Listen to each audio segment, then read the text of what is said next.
set out how to create a faster, truly European high-speed rail by 2040, built on basically 4 pillars. The first pillar is, of course, infrastructure, the hardware.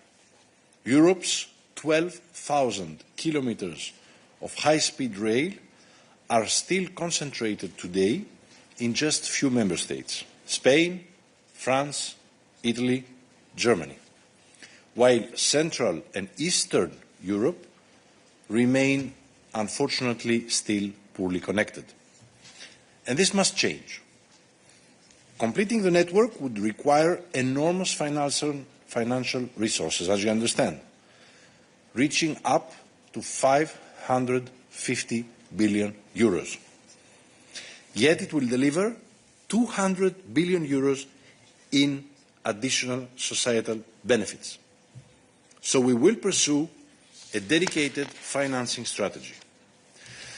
Our high-speed trains also need to operate with a common digital infrastructure, the European Rail Traffic Management System, ERTMS. Its full deployment will not only enhance competitiveness and interoperability, but above all, safety. Now, the second pillar is a conducive regulatory framework, what we call the software. We will propose legislation to improve cross-border rail ticketing and booking systems. It's coming at the beginning of 2026, making it easier for passengers to plan and book seamless cross-border journeys just with one click.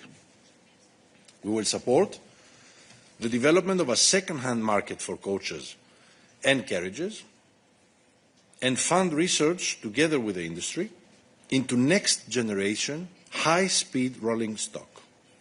Infrastructure managers will also need to cooperate more closely, which is not happening today, to provide predictable and attractive cross-border capacity for long-distance services. Third, we need to support our rail supply industry. We are world leaders in rail technology, but production cannot keep up with demand today. Ordering a new train means waiting for 4 to 6 years. Meanwhile, global competitors are improving fast. And we cannot afford to lose another strategic industry to Asia.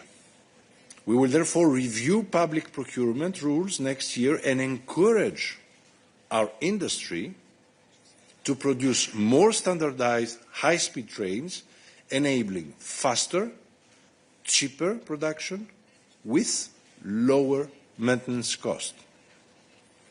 And of course, the final pillar, the fourth pillar, is governance. We need to strengthen our coordinating role. We will make greater use of our 10T coordinators, elevate to the political level the expert group on the competitiveness of the rail supply industry, and, very important, strengthen the role of ERA. Ladies and gentlemen, the second initiative adopted, which I present today, is the Sustainable Transport Investment Plan, STIP, which sets out an EU approach to boosting investment in renewable and low-carbon fuels for the aviation and for the maritime sectors. These sectors are the ones who depend almost entirely on fossil fuels and sustainable fuels, and it's the only viable solution if we want to decarbonize them. But STIP is not only about decarbonization. It is equally about Europe's energy security, strategic autonomy, and industrial competitiveness. To meet the EU's sustainable fuel targets under the ReFuelEU Aviation and FuelEU Maritime regulations, Europe needs to produce around 20 million tons of sustainable fuels, biofuels and e-fuels by 2035. 20 million tons. Yet, today, the regulatory obligations are not enough to trigger the investment we need to reach this goal. And we face a clear market failure. Despite Europe having the largest project pipeline ready for e-fuel production, investors hesitate to take final investment decisions. Sustainable fuels currently cost 2 to 10 more times than conventional fuels and require massive capital investments. There is also a mismatch between the needs of the fuel producers and the needs of off-takers, like airlines or shipping companies.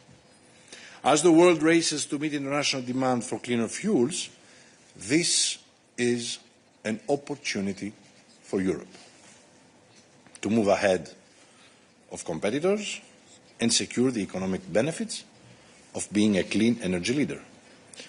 But to scale up the production of renewable and low-carbon fuels, we need 100 billion euros for investment by 2035, and we need it fast.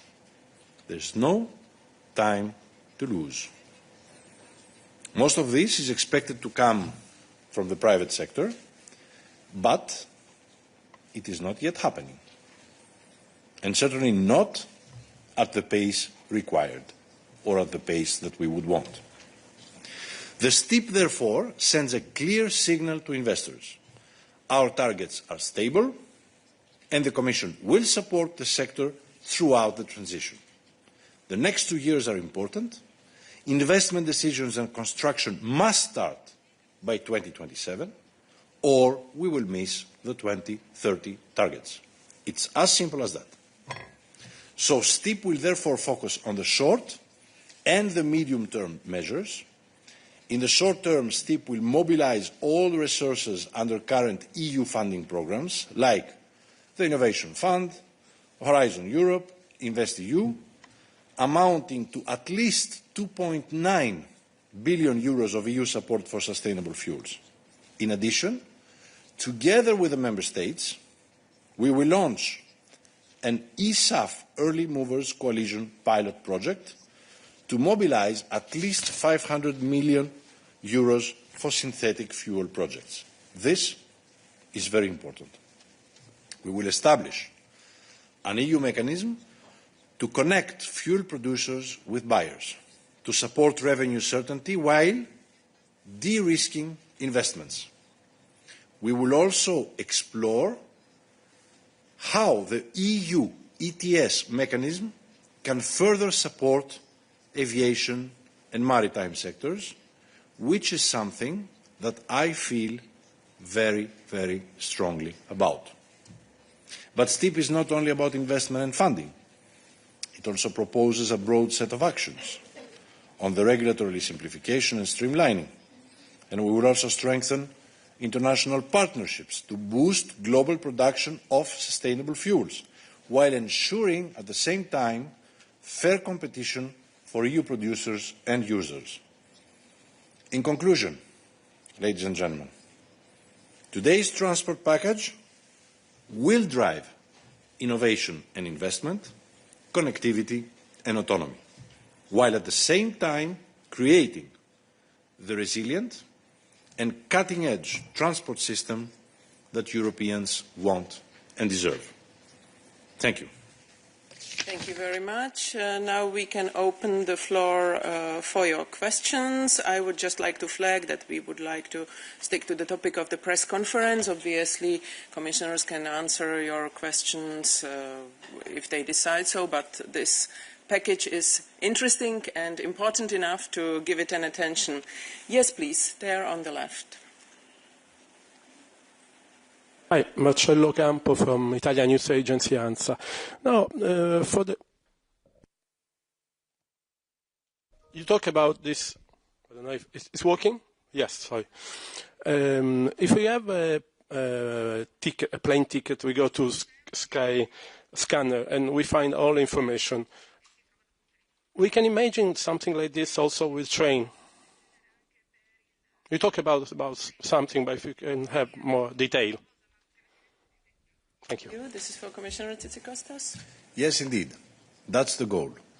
The goal is, and we will present this at the beginning of 2026, for all passengers to be able, with one click on their phone or on their PC, to be able to book and to purchase a ticket cross-border through different companies and multimodally, which means that if someone wants to book a trip and needs to use for the one leg of his trip an airplane and for the other a train, he will be able to do that with one ticket.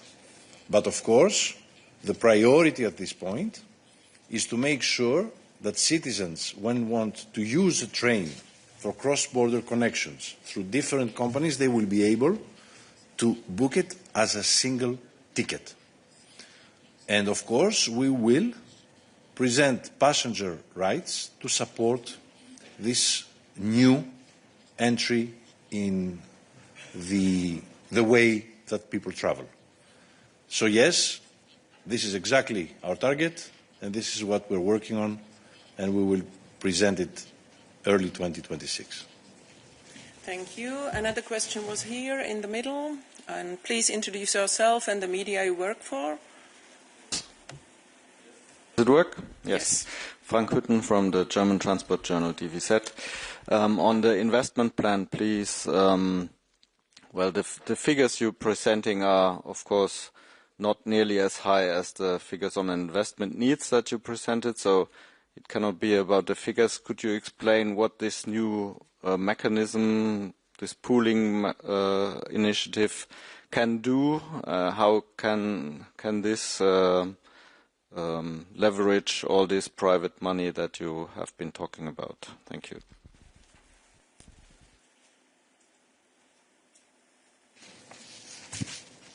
Commissioner, would you like to elaborate?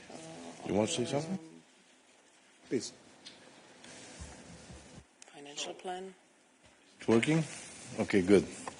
So thank you very much for your question. We are working very hard in this respect because financing, as I said, is quite important, if not the most important aspect of this package. STIP will mobilize, as I said, 2.9 billion euros under the MFF based on existing EU programs. This means for years 26-27 only. On top, we plan to mobilize with the interested member states 500 million euros for a first double-sided pilot auction on eSAF. So in total, STIP will announce 3.4 billion of investment booster.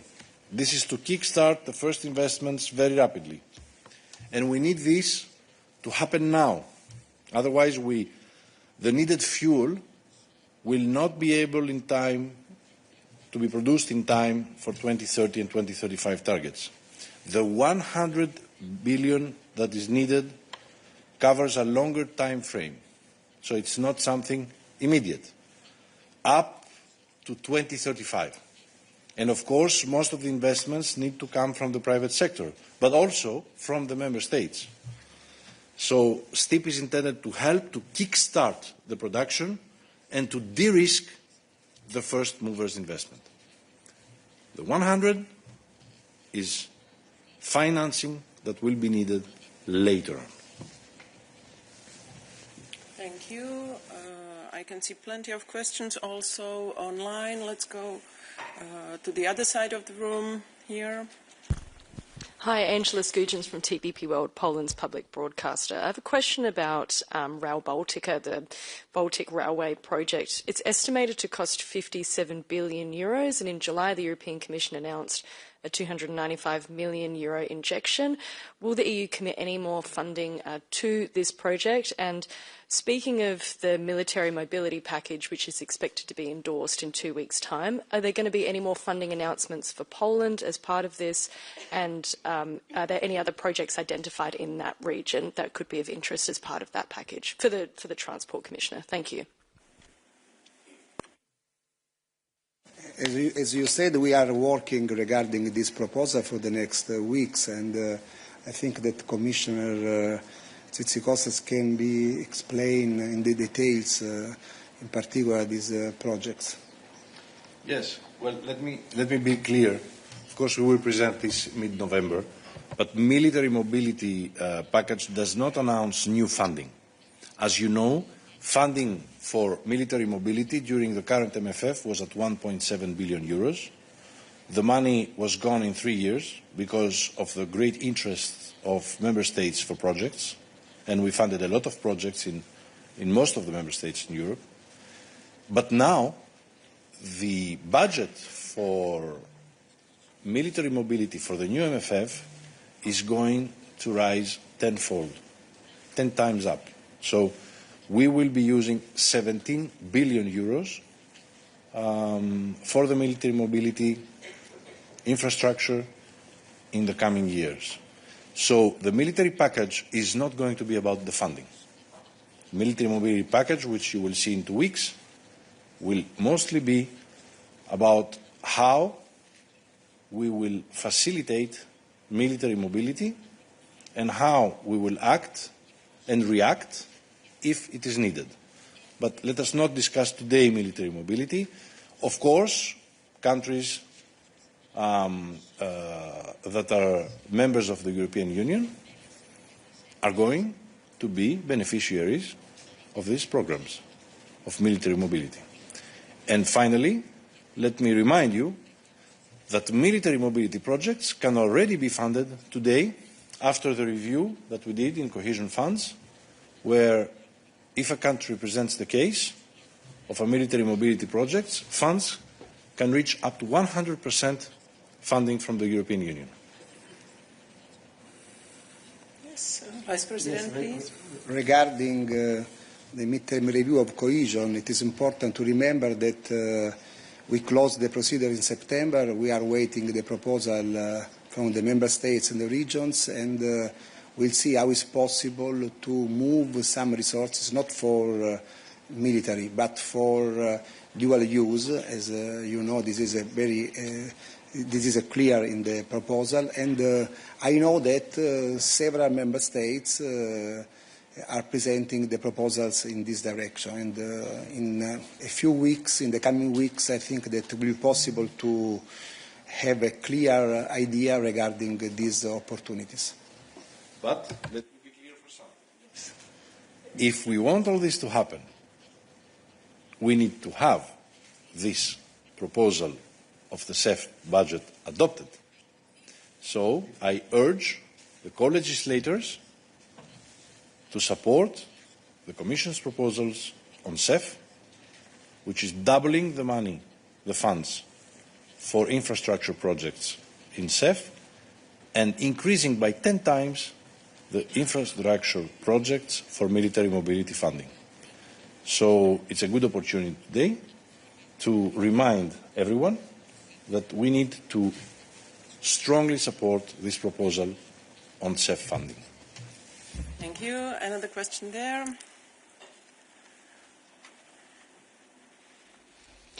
Thank you, Eva, for the floor. Alexandra Voudouri with Kathimerini Greece. I will take the rare opportunity to ask my question in Greek, if I may, to Commissioner Tzitzikostas.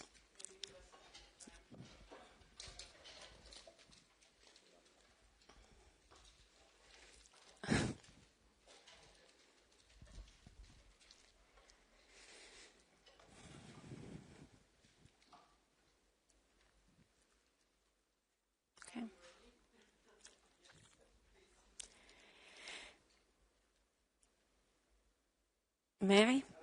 Okay. Κύριε Επίτροπε, καλημέρα. Το φιλόδοξο αυτό σχέδιο που παρουσιάσατε σήμερα, πιστεύετε ότι θα μπορούσε να αποτελέσει μια τελευταία ευκαιρία για τον ελληνικό σιδηρόδρομο λόγω των γνωστών και χρόνιων παθογενειών του? Θα αποκατασταθεί επίσης η εμπιστοσύνη του επιβατικού κοινού και θα προσελκύσει επενδύσεις? Ευχαριστώ πολύ.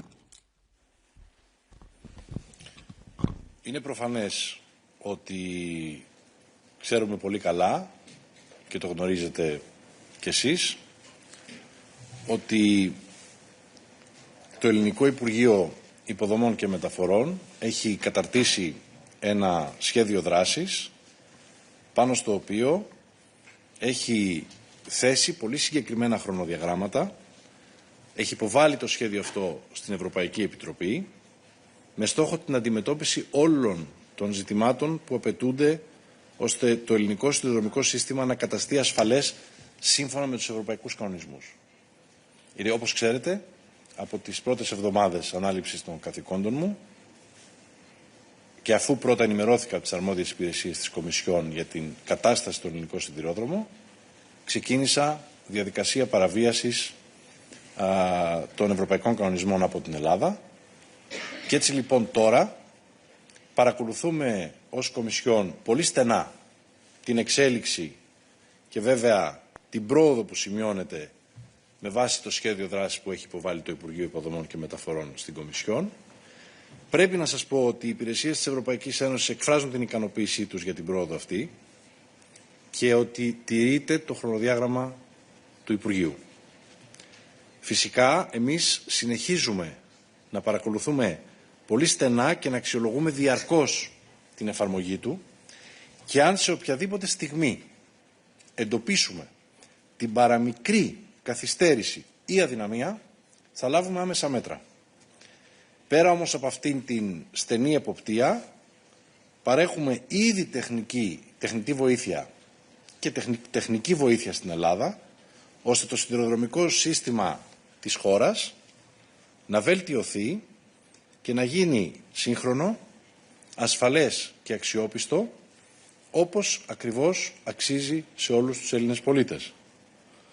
Τώρα, είναι προφανές ότι ακριβώς αυτό το πρόγραμμα που παρουσιάσαμε σήμερα είναι ένα πρόγραμμα το οποίο θα ενισχύσει αυτή την προσπάθεια που κάνει σήμερα το Υπουργείο Υποδομών και Μεταφορών της Ελλάδος. Σας παρουσίασα στην αρχή και μπορείτε να το δείτε στους χάρτες ότι ο στόχος είναι η διαδρομή Αθήνα-Σόφια σε μερικά χρόνια να γίνεται σε μόλις 6 ώρες από 14 που είναι σήμερα. Και προφανώς μέσα από το πρόγραμμα αυτό θα μπορέσει και η Ελλάδα να αποκομίσει σημαντικά ωφέλη, κυρίως σε ό,τι έχει να κάνει την χρηματοδότηση σημείων του σιδηρόδρομου τα οποία είναι σήμερα προβληματικά ή έχουν καταστραφεί από φυσικές καταστροφές όπως ο Ντάνιελ και για τα οποία το Υπουργείο Υποδομών και Μεταφορών έχει ήδη ξεκινήσει τις διαδικασίες αποκατάστασής τους. Η Ελλάδα λοιπόν θα ωφεληθεί από τις σημαντικές αυτές νέες επενδύσεις με τον αυξημένο προϋπολογισμό του μηχανισμού ΣΕΦ, το ΕΣΠΑ Μεταφορών και Υποδομών όπως το λέμε στην Ελλάδα, και τη νέα συμφωνία αυτήν για τις σιδηροδρομικές υψηλές ταχύτητες που πρόκειται να υπογραφεί, η Ελλάδα μπορεί να προσελκύσει ευρωπαϊκή και ιδιωτική χρηματοδότηση για σύγχρονες ανθεκτικές και κλιματικές προκλήσεις που υπάρχουν στις υποδομές, από την αποκατάσταση κατεστραμμένων γραμμών, όπως σας είπα, έως τον εξυγχρονισμό βασικών αξώνων βορρά-νότου. Τα έργα αυτά θα μειώσουν τους χρόνους ταξιδιού, θα δημιουργήσουν νέες αναπτυξιακές ευκαιρίες για τη χώρα και κυρίως θα καταστήσουν το σιδηρόδρομο ασφαλή και με βάση τα ευρωπαϊκά πρότυπα. Εν ολίγης, η συμφωνία αυτή αντιπροσωπεύει και τη στήριξη της Ευρώπης προς την Ελλάδα με χρηματοδότηση, τεχνογνωσία και ουσιαστική βοήθεια για την οικοδόμηση ενός σιδηροδρομικού συστήματος ασφαλούς, ταχαίως και πλήρως συνδεδεμένου με το υπόλοιπο ευρωπαϊκό δίκτυο και βέβαια με βάση τους ευρωπαϊκούς κανονισμούς που ισχύουν.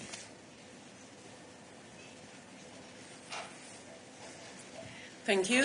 I would like to take one question online now. It's Anna from LUSA. Anna, can you hear us? Yes, can you hear me? Yes, and we see you. Yes. Perfect. Good Thank you morning. so much. Hi, good morning. Ana Matos Neves of the Portuguese Association Salusa. I would like to ask some questions on the connection between Lisbon and Madrid that is foreseen under this plan, and there was already an agreement last week between the governments of Portugal and Spain. Why does the Commission think that this project will now go ahead, taking into account is being discussed for so many years? Second, the Commission has already mobilized around 200 million euros for Portugal, and how much more can it mobilize? And the third question that I have, given the competition between the trains and airplanes, how can this type of tickets or this type of connections compete with the low-cost airlines? And do you have some studies on this? Do you have in mind like an affordable ticket price? Thank you so much. We have talked already about the tickets, but maybe we can start with Madrid-Lisbon railway. Yes. Well, as you know, Madrid-Lisbon will be a reality within the next coming years. And as you can see from the map and the efforts that we are undertaking from the very beginning of this mandate, we need to make sure that the single market functions well and that Europe is truly united, which means that I'm in constant discussions with ministers of transport and infrastructure in France, Spain and Portugal to make sure that the Iberian continent will be well connected by rail and road in the coming years. Having said that, of course, what is very important, and I need to stress it again, is to make sure that we have adequate funding. In order for this to happen, we need the proposal of the Commission to be adopted on the new MFF. Because as you know, all this line that you described in the Iberic Peninsula is on the TEN-T corridors. And of course, affordability, to answer your last question, is, as you know very well, brought by competition. And so if we present to the people fast trains, well connected, connecting many cities and capitals across Europe, with a way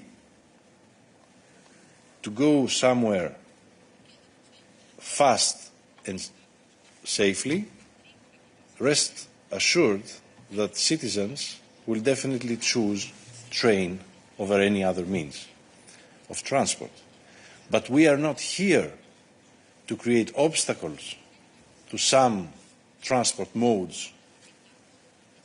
We are here to incentivize others, to make the difference for Europe, for our climate, but also for our economy and for transport in the EU.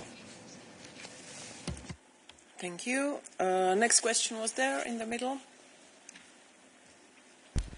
Thank you. Vibor Vlajnic, Croatian Radio Television. So obviously I'm interested in the part of the plan regarding Croatia and Croatian railways. I see on the map that Zagreb-Budapest line will be plans to be reduced from 6 hours to 4 hours and 15 minutes travel time. So in practical terms, what do you expect to see, especially in Croatia, to achieve that goal? Thank you.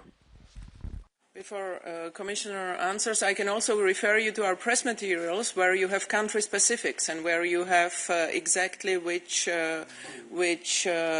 railways are already being built and what is the plan for a specific country. So there you can also go to find information about your country. Commissioner? Yes, I would say that you have all the material in front of you, member state by member state. And you can always get informed on the infrastructure projects that are underway.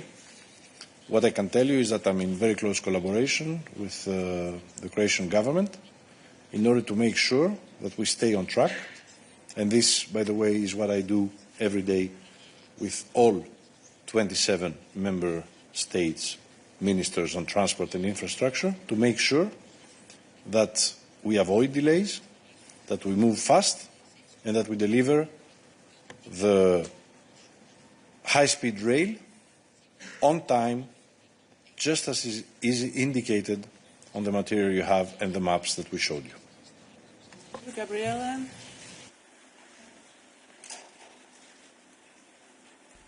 Thank you, Eva Gabriele Rosana, Il Messaggero, Italian newspaper.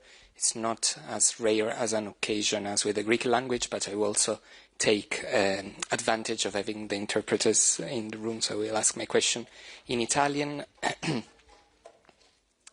I would like to say that we interpret to 20 languages and take the opportunity to thank to our interpreters, and now we are ready for your question. Thank you. Vicepresidente Fitto, abbiamo parlato di vari paesi, di vari collegamenti ferroviari, se può dirci qualcosa anche in particolare su quelli che riguardano l'Italia in questo piano che presentate oggi, e una seconda domanda sulla competitività e i trasporti. Ieri la Corte Costituzionale italiana ha annullato alcune disposizioni di legge in Italia che mettevano limiti ai servizi di noleggio con conducente. Il tema ha anche una dimensione europea, visto che anche a inizio di quest'anno, quando avete presentato la comunicazione sulla strategia sul mercato unico, avete annunciato azioni per far sì che regole e principi del mercato interno e della libera concorrenza si possano applicare anche al settore dei servizi di noleggio con conducente, quindi non soltanto ai taxi. Volevo sapere se ha un commento appunto su questo e sulle prossime mosse europee. Grazie. Ma per quanto riguarda il tema dell'alta velocità con l'Italia, come è stato evidenziato anche nel video e troverete anche nello specifico i riferimenti, l'Italia ha una serie di interventi molto importanti che però non sono inseriti esclusivamente in questa proposta, ma che sono anche una prosecuzione di un lavoro molto rilevante. Mi piace ricordare che nel Piano Nazionale di Ripresa e Resilienza una delle voci più importanti è quella delle infrastrutture ferroviarie. Gli investimenti realizzati in questo contesto superano abbondantemente i 20 miliardi di euro, quindi è un contributo molto rilevante in questo senso, che oggi prosegue anche con una organizzazione più strutturata, così come quella che viene presentata con queste misure che mettiamo in campo. Per quanto riguarda la decisione della Corte Costituzionale di ieri, è evidente che non è mio compito entrare nel merito né tanto commentare la decisione sia della Corte Costituzionale che delle eventuali ripercussioni sul Governo, perché evidentemente tutto questo riguarda un dibattito interno. Laddove dovessero esserci profili che riguardano e che impattano sul fronte della competitività per la semplificazione del mercato interno anche a livello europeo, evidentemente la Commissione riprenderà in debita considerazione. Oltretutto, come sapete, anche sul tema della competitività esiste uno dei principali obiettivi in termini di riforme anche nell'ambito dell'attuazione del Piano Nazionale di Ripresa e Resilienza, quindi c'è un doppio livello di controllo e di collaborazione tra Governo italiano e Commissione europea. Thank you. And the last question I think I can take is online. Louise, are you still there? And would you like to pose your question? Yes, can you hear me? Yes, we can hear you and see you. Yes, thank you. The question regarding on Spain, I would like to ask you why, if I'm not wrong in the map, I don't see connections between Barcelona and France. So it's a problem between Spain and France. There was at least one company who said that France